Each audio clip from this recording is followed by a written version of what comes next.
Merhaba arkadaşlar, Rençber TV'ye hoş geldiniz. Ben Kemal Beytekin. Sevgili arkadaşlar, değerli takipçiler, kanalımızı takip eden arkadaşlar bilir. Yaklaşık bundan 3-4 ay oluyor. 3-4 ay önce traktöre otomatik dümenleme sistemi aldık. Ve bunu 4 aydır, 3 aydır aktif olarak kullanıyoruz. Yaklaşık olarak 1000 dekar alan işledik bununla. Bugün de yani son değil de kendi işlerim var. Ben hem normalde kendi yerlerime kullanıyorum bunu, hem de piyasaya çalışıyorum. En son şu patlıcan yeri vardı Yenice'de. Bu 10 dönümü çektik. Bunu da GPS ile çektik. Ve uzun kullanım 3 aylık bir uzun kullanım olmaz ama yaptığı iş dolayısıyla 1000 dönüme yakın ayrı ayrı yerlerde, sıkıntılı yerlerde iş yaptığımızdan dolayı tecrübelerimi sizinle paylaşmak istiyorum. Alınır mı, alınmaz mı, ne gibi faydalar var, avantajları ve dezavantajları hakkında biraz konuşmak istiyorum. Kısacası şunu belirtmek istiyorum. Bugüne kadar yaptığım bütün işlerde hiçbir dezavantajını görmedim. Avantajlarını sayacağız da. Dezavantajı sadece şu: piyasaya, kiraya gittiğim yerlerde bir önceki sene mesela 20 dönüm yer yapmış adam, 4 top damlama, 5 top naylon getiriyor yetecek diye. 10 kişiden 8 kişi de yetmedi. %10 bir daha naylon getiriyorlar. Çünkü daha önceki senelerde normal GPS olmadığından, hatlar çekildiğinden dolayı %10 bir kayıp söz konusu. 20 dönümde de 2 dönüm, 1 dönüm. Burada da işte o başta 4 hat açık kaldı. Genelde 10 kişiye gittiğim zaman 6-7 kişide malzeme eksik kalıyor. Bu da demek oluyor ki tarlada %10 civarında bir kaybı kapatıyoruz. Çünkü hatlar 0'a 0 çekildiğinden dolayı. Ben de ayrıyeten şey aldık. Bu baz istasyonu aldık. Bu arada ürünümüz FC Dynamics. FC Dynamics ürünü sim kartı takmadan baz istasyonuyla iş yapıyorum. Bu bölgelerde, hele bir de bizim o Ali Fakı'nın oralarda, hapishanenin oralarda birçok uydu cihazı çalışmıyorken bu çok güzel çalıştı ve iş yaptı. Sabahtan beri kurmuşuz. Şöyle piline bir bakayım. Pili daha 3 tane duruyor. Yani 12 saat bunu kullanabiliyoruz. 12 saat sonra pillerini tekrar şarj edebiliyoruz. Pilleri de şuradan katılıyor. Ama dilerseniz şuradan normalde güç kablosuyla, o şeyler de var, aparatlar da var burada.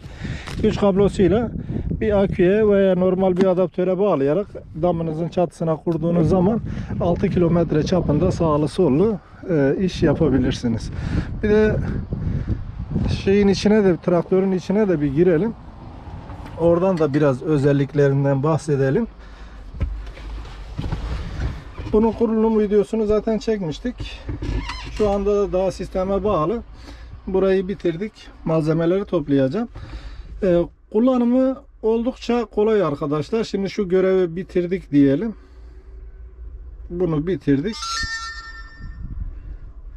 Kullanımı oldukça kolay ve basit.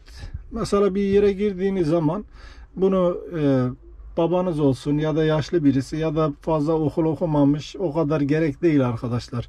Gittiğiniz zaman şöyle alan ayarlarından şeye girerek, daha önce mesela bunları kaydetmişim. Bunlardan birine girerek veyahut herhangi yeni bir alan oluşturacağınız zaman, onlara girdiğiniz zaman hemen kısa yoldan işleme başlayabiliyorsunuz. Ben de daha önce alanlar kayıtlı olduğundan dolayı bu alanlar çıkıyor. Yeni alan, yeni tarlaya gittiğimiz zaman ise tekrar bir tarla girişi yapmamız gerekiyor. Şimdi farz edelim ki bu tarlaya biz yeni geldik. Daha önce işlem yapmamışız. Şurada alan ayarlarına girip artıya basıyoruz. Şurada saha adı, şöyle telefonu da yaklaştırayım da görürsün. Saha adı ne diyelim? Yenice burası. Yenice 2 dedik. Çiftçi, benim kayıtlı çiftçilerim var. Selo'yu yazdık. Sahip olunan çiftlik, karpuzu işaretledik, kaydet dedik ve bir sonraki aşamaya geçtik. Saha adı bu tarlanın kendi adı. Mesela yol kenarı diyebiliriz buna. Her tarlanın ismi var çünkü. Bunu kaydettik. Çiftçi, yine Selahattin'i işaretledik. Sahip olunan çiftlik karpuzu işaretledik. Bunu siz dilediğiniz gibi yazabiliyorsunuz. Şimdi sonraki adıma geldik. Sonraki adım görev adı. Ne görev yapacağız? Görev adı mesela ne olsun? Mulch olsun. Bunu yazdık. Görev türü mulchlama. Bu da operasyon boşluğu. Biz bunu 180'e çektik. Bunu kaça çekmek istiyorsanız değerlerini girersiniz. Örnek veriyorum. 2.10 santim dedik. Metre cinsinden 2.10 metre dedik. Bunu kaydettikten sonra ondan sonra burada sonraki adıma basıyoruz. Burayı ellemiyoruz. Direkt sonraki adıma basıyoruz. Ve kılavuz yok. Sağ taban çizgisi kılavuz yok. Buna basıyoruz. Şurada basıyoruz. Başlata bastığımız zaman saha, yol kenarı, sınır yok. Taban çizgisi, kılavuz yok. Meslek türü mulchlama. Operasyon boşluğu 2 metre 10 santim. Onayla dedikten sonra görevi başlat dediğimiz zaman şuradan başla dediğimiz artıya bastığımız zaman nasıl bir hat çekeceğiz? Tarlanın etrafından dönüp bir hat çekebiliriz. Sınırı belli edebiliriz.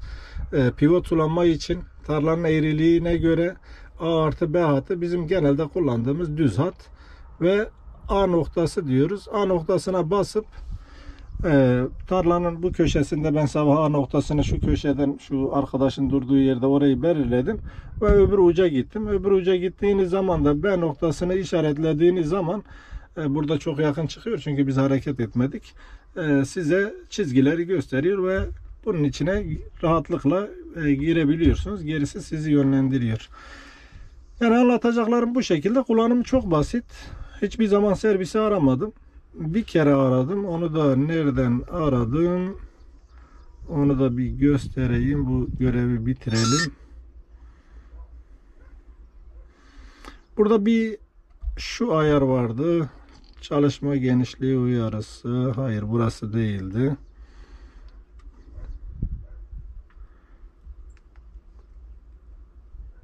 Offset oran uyarısı. Bunu açık bırakmışız. Bunu kapattık. Bunun için aramıştım. Başka da bir şey için aramadım. Hiçbir sıkıntı yaşamadık. Bugüne kadar da güzel bir şekilde kullanıyoruz. Hata vermiyor. Daha benim başıma gelmedi en azından. Bunu sizlerle paylaşmak istedim. Tarladan artış oluyor. Hatlarımızı çekiyoruz. Her seneye göre, mesela geçen sene de burası 180'di. Geçen seneye göre hatları çektiğimiz zaman %10'luk bir artış oluyor. Artı özellikle gece, mesela geçen bir onun da videosu var. Geçen bir tarlaya gittik. Tarlayı geç bitirdik. Ondan sonra sırada bekleyen bir karpuz tarlası vardı. O arkadaş da yağmur geliyor diye mutlaka gel dedi. Onun için de gitmek zorunda kaldık. Ama GPS olmasaydı gece ağaçların arasında onu çekme şansımız yoktu. Ya da mibzer zamanı, mesela şu anda mibzer zamanı, buğday zamanı, buğday ekiliyor. Yağmur geliyor. Yağmurdan önce genelde buğdaylar ekiliyor. Yağmurdan önce buğdaylar ekiliyor. İşler sıkışıyor. O buğdayın o gün ekilmesi lazım. Hava kararıyor ve ekim yapılamıyor mibzer gibi şeylerde. Ama bu olduğu zaman öyle bir sıkıntı olmuyor. Ayrıca multimedyası da çok güzel. Kullanmadığımız zaman, GPS'i kullanmadığımız zaman, boş kaldığımız zaman YouTube olsun, normal müzik olsun, her türlü multimedya özelliklerinden de yararlanıyoruz. Wi-Fi'si var, telefondan bağlanabiliyoruz. Bluetooth'u var, sesi traktörün ses sistemine veriyoruz. Gayet kullanışlı. Ben çok memnun kaldım. Almak isteyen arkadaşlar da gönül rahatlığıyla alabilirler. Ayrıca diğer uydulara göre de üstünlüğü, bazı uyduların çekmediği yerde bu çekiyor. Ben şu cihazı da kullanıyorum. Bu cihazda yılda 2400 lira TUSAGA'ya bir abonelik yapmanız gerekiyor. Bu olduğu zaman abonelik yapmanız gerekmez. Ya da kendi tarlanız vardır, 3-5 tarlanız vardır. Köye yakındır, evinize yakındır. Bunu direkt dama kurarsınız. Hiç sim kartıyla ayda bir daha fatura vermeyle işiniz olmaz. Yıllık abonelikle işiniz olmaz. Ömür boyu bunu bozulana kadar gönül rahatlığıyla kullanabilirsiniz. Anlatacaklarımız daha çok da benim işlerim çok olduğundan dolayı bir an önce gitmeliyim. Yeni videolarda görüşmek üzere. Hoşça kalın. Sağlıcakla kalın arkadaşlar.